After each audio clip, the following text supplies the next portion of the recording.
Fernando, about you saying the good-looking one, I will say exactly what the organization told us to say. I respect your opinion, but I fully disagree with you. My name is Ricardo Silva. I'm here on behalf of Beef Cattle Farmers Association of Mato Grosso State.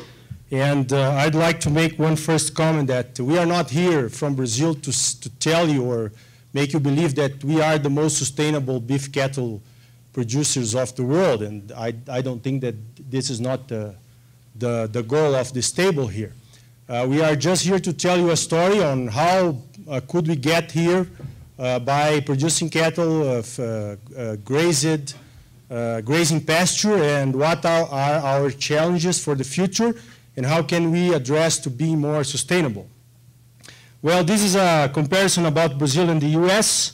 The area, we have almost the same area. The population, the United States is bigger than us. The GDP is incomparable. The GDP per capita also. And this I took from Fernando. Beef cattle figures, Brazil versus the world. 19.9% of the total livestock, 5.1% of the total pasture area, and 14.7% of beef production. That's a Brazilian map to show you where are the Amazon region. Many people around the world make a big confusion thinking that Brazil is just Amazon rainforest, and it's not. It's northwest of Brazil. That's another figure about where beef cattle is. 29% is in the Amazon region, 57.7 million heads. And Mato Grosso State is the largest beef herd, 27 million heads.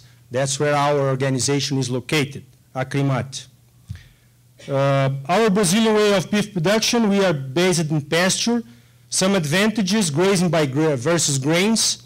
Grain consumption by cattle may compete with human grain needs. Again, another advantage, brachiaria, it's a pasture. And lorry cattle, poor soils and tropical climate could make Brazil being a huge player in cattle producers in the world. During the rain season and during the dry season also. We don't have 4 seasons over there in the central region. We have just 2, rain and dry. Another advantage is low investment needs. More people can raise cattle. There is no financial dependence on government, international companies, or banks. And this is the average size of farms with pasture in Brazil. You can see as an average, we have like 45.4 hectares as an average. Of course, we have huge farms over there, but we also have little farms that are producing a good part of our beef cattle over there in Brazil. Some disadvantages, the pasture degradation along the years. This means we need investments in soil fertility and pasture quality. That is one of our advantages. We need new areas to meet market demand, and this means sometimes deforestation. And of course, low herd efficiency, and this takes to lower profits along the years. These are some numbers about Brazil production compared to other countries. Our average slaughter age is 4.5 years. This is getting better, but still is not as good as in other countries. And the average slaughter, the slaughter rate, it's 22% compared to other countries. Is like the US is 36, and this explains a little bit why with less cows producing here in the United States, you can slaughter more, offer more beef to the market than we in Brazil. This is another figure that will, it's trying to tell you how difficult it is make investments down there in Brazil, because the production system, the arroba price, this is how we measure the price in Brazil. One arroba has 15 kilos. The effective operational cost, that is total cost minus land cost, depreciation, and capital cost, can give the farmer or the rancher the idea that he's making money. But when you add the land cost, depreciation, and capital cost, the numbers are in red. So it's very difficult for a Brazilian farmer to make investments on lining the pasture and get better pastures and in consequence have more heads per hectare, okay? Because the investment needs is it's something that not all the farmers, the ranchers in Brazil can go through. This creates a vicious circle. Low prices comes to low profit, low investment, pasture degradation, less animals per area, and need for new areas. Okay? Some way this happened in Brazil. But we don't have just bad news. This is a comparison in Mato Grosso state about the pasture growth, 9% in the last 10 years. The herd growth was 38%, and this saved like 6.6 million hectares of forest because of these improvements in technology. Another good news is deforestation in Mato Grosso state get down 91% from 2004 for 2009.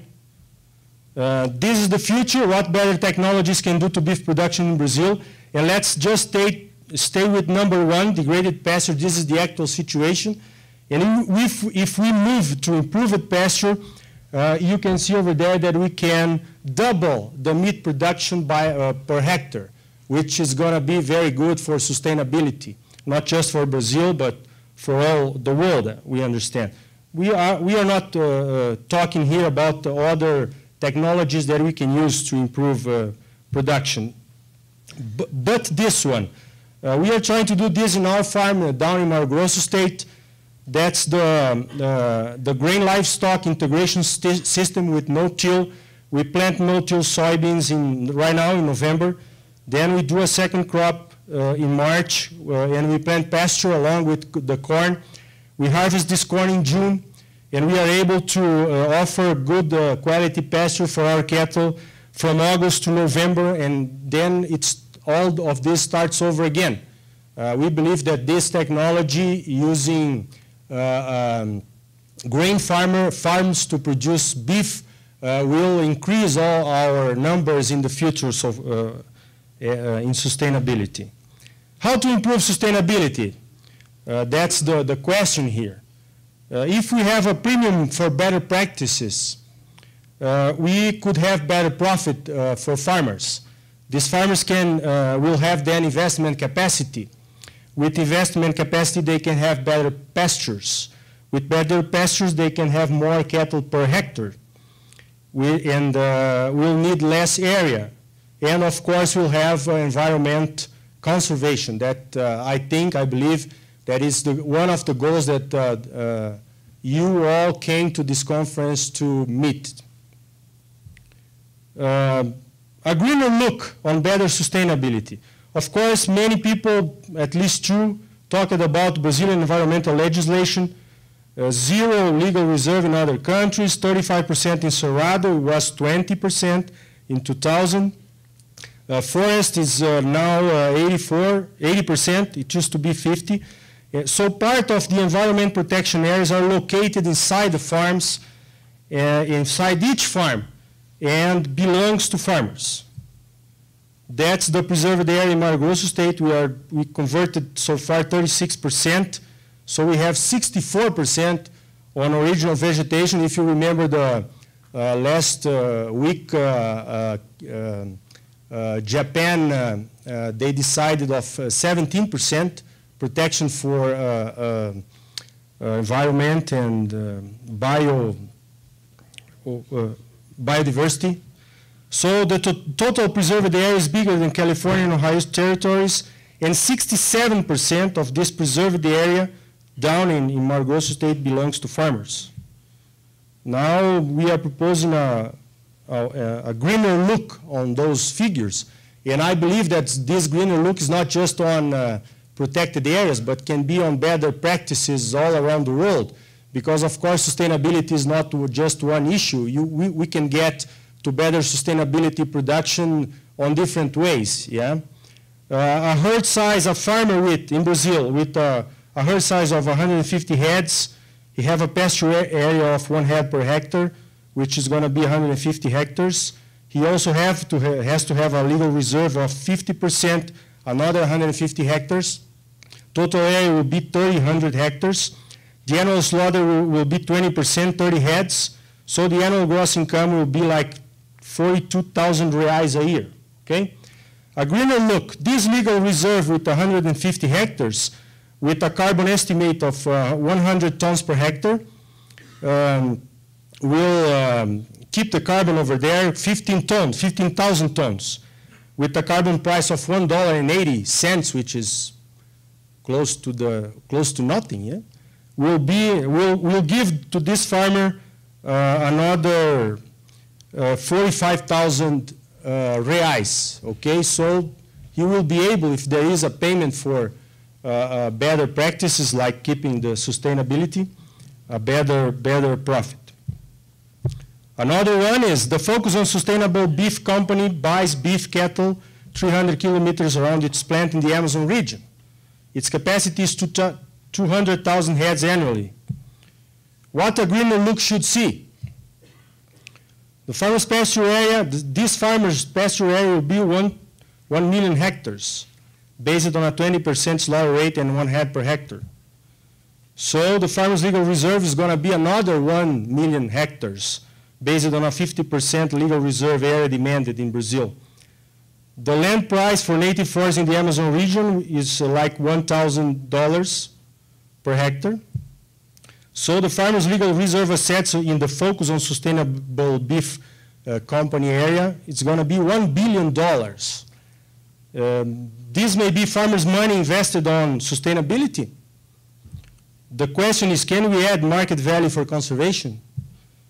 We have to. That's the Newsweek last week magazine.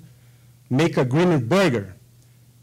We have to. We have to give these farmers that will move to another way of production, being more sustainable, some rewards for what they will do and what they are trying to do. I don't know what's the answer for a better sustainable way of production in the world. But I know what is not the answer, the moratorium.